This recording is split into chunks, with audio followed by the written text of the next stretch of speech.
Leaving that hospital is probably one of the hardest things I've ever done in my life. I think it is.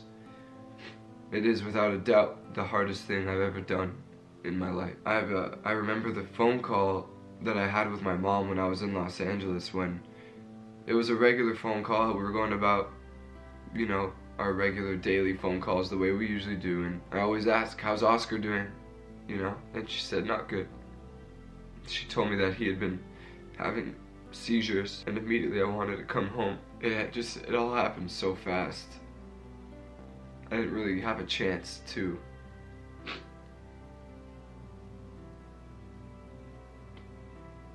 I didn't really get a chance to say bye. I'll put a picture up. This is a picture of me and Oscar before he started having seizures that night, and my mom took it of me and him. Oscar's very stubborn. He's such a stubborn dog. He only does things when he wants to do them.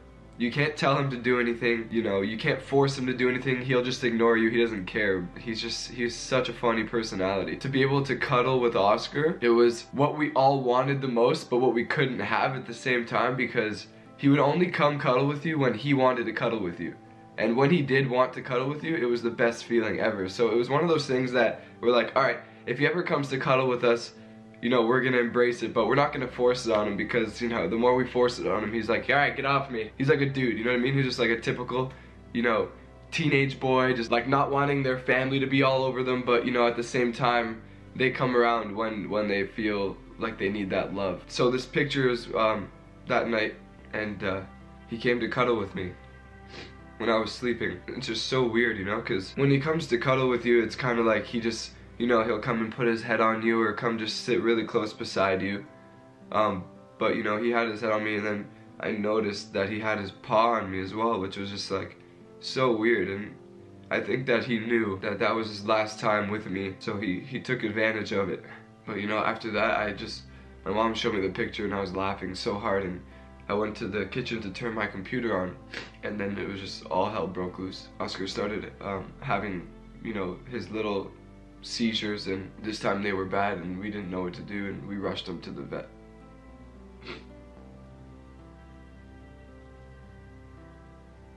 And he barely made it there. I just remember like getting out of the car and rushing in, and, you know, telling them that we needed a stretcher.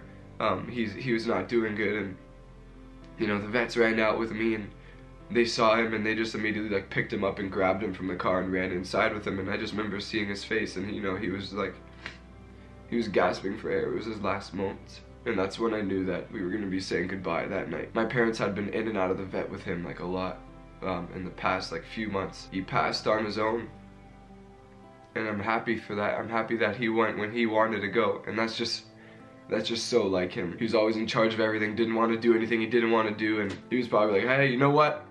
I'm tired, I've been going through all this, you know, I'm not gonna be put down, I'm gonna go because I'm ready to go. And he did, you know, he passed there at the vet, and we all got to be with him when he passed, which was awesome. And I thought that, you know, I wouldn't have been able to stomach me being in Los Angeles and my parents, you know, calling me, telling me that Oscar passed away. I'm happy that we were all there as a family, and he was with all of us. My mom kept telling me that he waited for me to get home. She told me that she was telling him like every day, like, Christian's coming home soon, Christian's coming home soon. You know, so I feel like he knew that I was coming home, and he waited for me to get here. Because he had several seizures before when I was in Los Angeles, like bad ones, my dad was telling me. And, you know, my dad thought at those times too that he was gonna pass away because of how bad they were, but he didn't. And, you know, I remember the day that he passed, I had the best day with him. He was with me as usual, downstairs with him, then we came upstairs, and I told him, you wanna go up on my bed? You wanna go up on my bed? And that's something I taught him at a really young age, and my parents hated me for it, because then he always wanted to go on the bed, and my parents were like, no, he can't always be on the bed all the time. So he came up here with me, and he went on my bed, and we were just hanging out, and he was cuddling with me, and he was just hanging out on my bed. He just loved being elevated. He loved being on top always. If he could be higher than normal, he just loved that. Oscar was nothing less than my brother, my best friend. He helped me get through so much crap when I was younger. I still remember bringing him home. I still remember being in the back seat with him on my lap, just like this little pig like this, just in between my legs, just lying down. I miss him so much. This house still smells like him, so you know when I'm walking around I smell him, and his bowls are still downstairs. I just feel like he's gonna be inside my room or at my door, and you know, I wanted to share this moment with you guys that I had the other night when I was in my brother's room. I was on his bed, and this is the night that he had passed and we had came home, and it was really late. It was like 3 a.m. and my parents were in their room, you know, and I didn't want to go to sleep in my room. I went to my brother's room. I was like, yo, do you mind if I hang out with you? And we were hanging out, and we have 3 windows in our bedrooms. There's 2 on the sides and 1 in the middle. And Julian's one in the middle was open and the other ones were closed, and you know, I was just looking out and the sky looked so beautiful, and I was just, you know, I just remember that I couldn't stop thinking, you know, like, where are you, man? You know, like, I just said bye to him, and I was just really heartbroken, and I was looking out and I was looking into the sky like, where are you? And it all happened so fast, so I tried to capture a picture of it like as quickly as possible, because the clouds were moving like this, and when I had focused properly and seen it, the image had been like this. And then when I had realized, like, you know what, I gotta grab my phone, I ran to grab my phone to come back and take a picture, and the image had like kind of been almost past like that, but I swear to you, when I looked at it dead on, it was his face, like in the sky. I swear to you, I'll put the picture, and if you can't really see it in the original picture, I'm gonna also do an outline of it so you can kind of get a good idea of what I was looking at. But you know, I saw it like that, you know, and it was just like, that was like him telling me, you know, like, that I'm here. And it just like brought tears to my eyes. I was just like silently crying. I didn't even realize that I was crying. I just had tears coming down, and my brother's like, yo, what's the matter with you? You're scaring me. And like, you know, I was just so focused on getting the picture because I wanted it, you know. That was a moment that I thought, like, you know, I finally felt better about everything. I also got onto my old computer that I haven't been on in forever, and I found like thousands of pictures of me and Oscar. That's one thing I did well when I was with him, is I documented like everything together with my phone. You know, when me and Kristen used to torture him and like, you know, dress him up and put a blanket around him, and he would just sit there just miserable, just with a bunch of blankets around him, like, why are you guys doing this to me? To when like me and Kristen, you know, had fallen asleep with him on the couch and whatever. So I put together a little collage of a bunch of pictures that I found of him and me and him and Kristen and him and Julian and him, and I hope you guys enjoy it.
Oscar was just such a big part of my life. You know, he was in so many of my Vines when I started Vine, and he was in my first ever YouTube video, which is just so funny to watch because, you know, he knew that I was filming, so he wanted to get in on the action. As soon as I set up the tripod on the camera, that's all of a sudden when he started jumping around. We did that ghost one together, that ghost Vine. I don't know if you guys remember this one.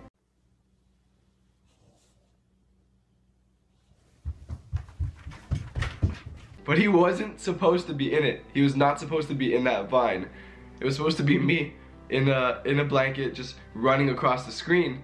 And he had been, you know, sitting in the kitchen hanging out when me and Julian were filming that. And then all of a sudden, as soon as Julian said, "Alright, ready, go," and I started running, he picked up and just started chasing after me. And he made that Vine. You know, that Vine did like 20 million views, and if it wasn't for him, I think that Vine wouldn't have never done that well. And he was so cute in it. He was just trying to attack me with that blanket on. I put together a little compilation of, you know, a lot of funny moments with me and Oscar, a bunch of videos that we had done, so enjoy. God damn it, Oscar! Okay, listen. It's fine that you're up here. You cannot be bothering me. I'm trying to see what I do. I'm still gonna. What did I just say, man? Get this guy. You're making me look bad. You like with the squeakies? You want the squeaky? It's my squeaky. He's like, ah! Ah! Also, we're gonna play hide and seek. Ready or not, here I come. Where are you, Oscar?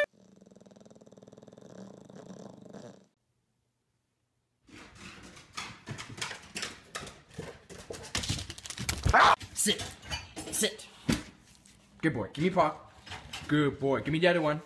Not the other one. Look back at it. Glass so big, I told her, look back at it. Look back at it. Look back at it. Today's my birthday and I turned 5. Mama's gonna give me peanut butter with apple. Yay! Ready? No, it's down there. It's on the floor.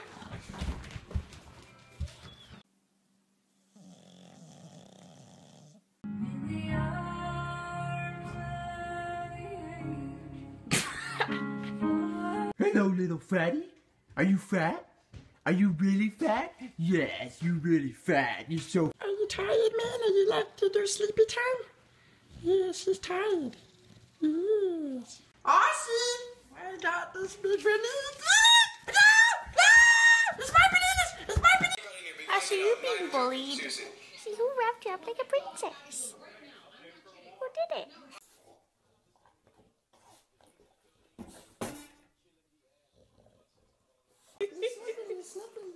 Hello, doggy. Hi, Oscar. You want to go upstairs and play with your new ball from BarkBox? Give me that ball! What are you watching, Oscar? A game show? It's a balloon!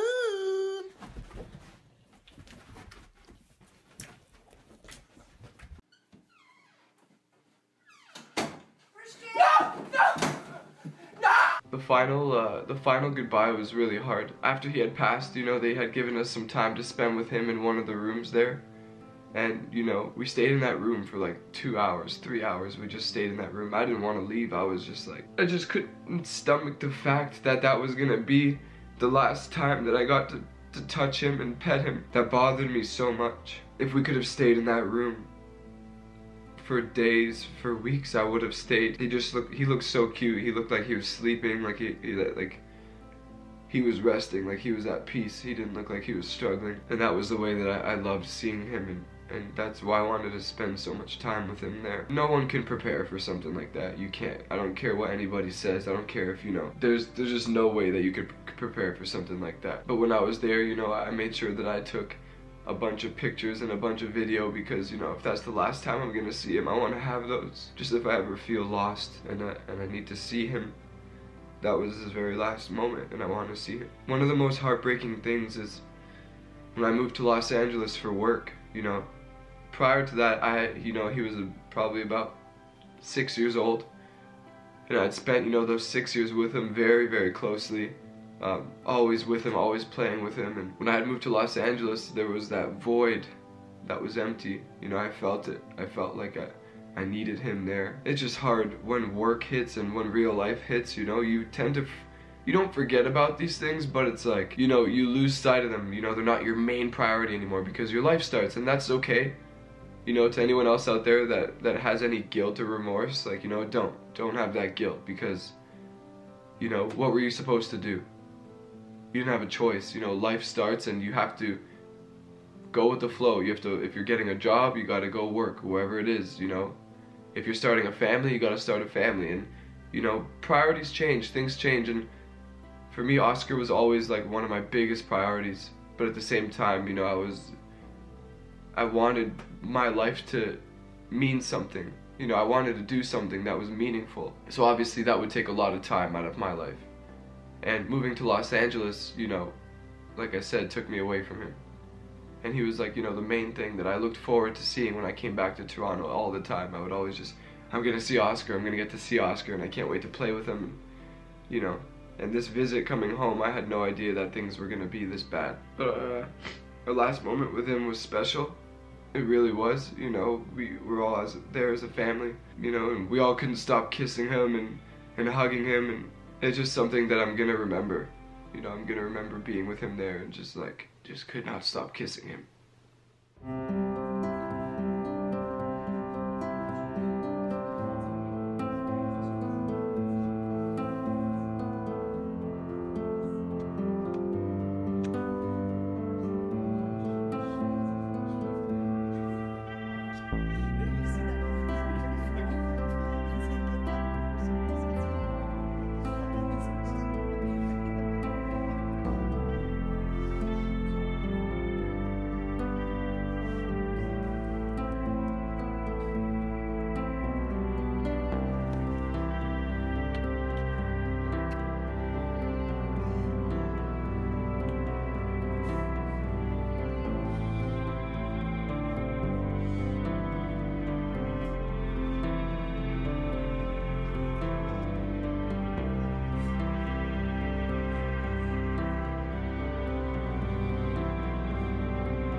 sorry. I'm sorry that I left you.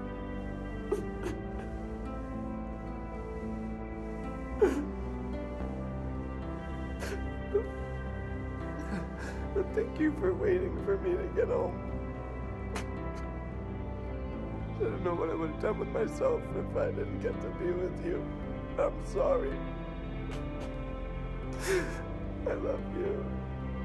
I love you, man.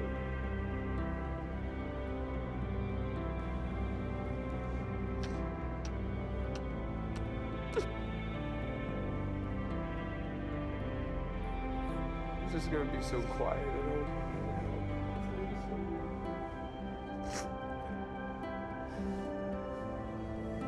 I just wish I should have spent way more time with him.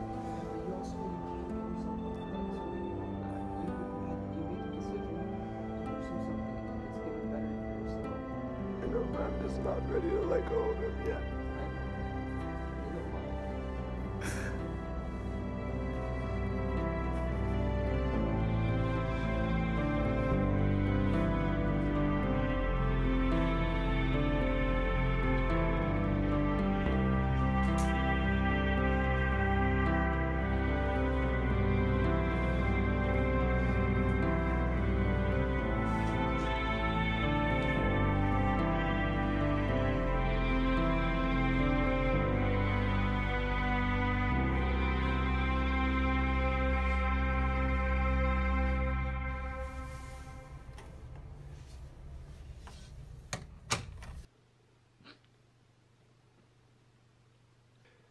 Dear Oscar, I love you. You were my first dog. You had such an impact on so many people's lives. Your presence will be missed, and I'm gonna be thinking about you every day for the rest of my life. I just wasn't ready. I'm sorry. I wasn't ready to say bye, but I know that you were struggling and it was time for you to go. And you know I always want the best for you, so if that was what you needed to do, then that was what you needed to do. I love you, man, and I can't wait to see you again one day. Love your big bro.